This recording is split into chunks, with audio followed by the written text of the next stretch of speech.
আজকে এখানে এসে এবং গত কয়েকদিন তোমাদের কাজকর্ম আমি দেখছি, লক্ষ্য করছি তোমরা নির্বাচনে পরিচালনা চালানোর জন্য চেষ্টা করছো, তোমাদের মনের আবেগ প্রকাশ করার চেষ্টা করছো, যেটা আমি অন্তর্য উপলব্ধি করতে পারছি।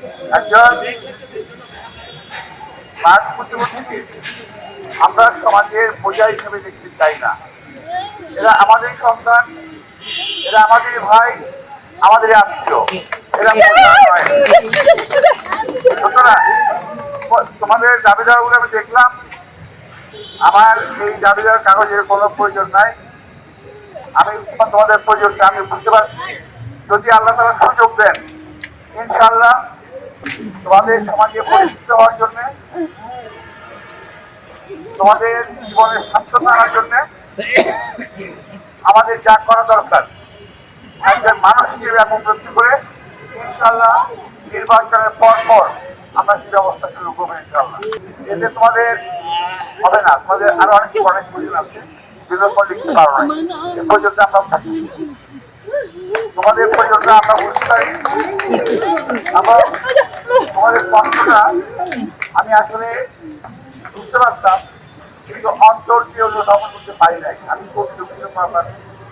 আমি আজকে বুঝতে পারছি তোমাদের সমস্যাটা কত মারাত্মক,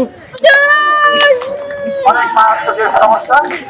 এই সমস্যা নিয়ে একজনের মানুষের থেকে থাকা এবং তোমাদের যারা বাপ মা আছে তাদেরও টিকে থাকা খুবই কষ্টকর।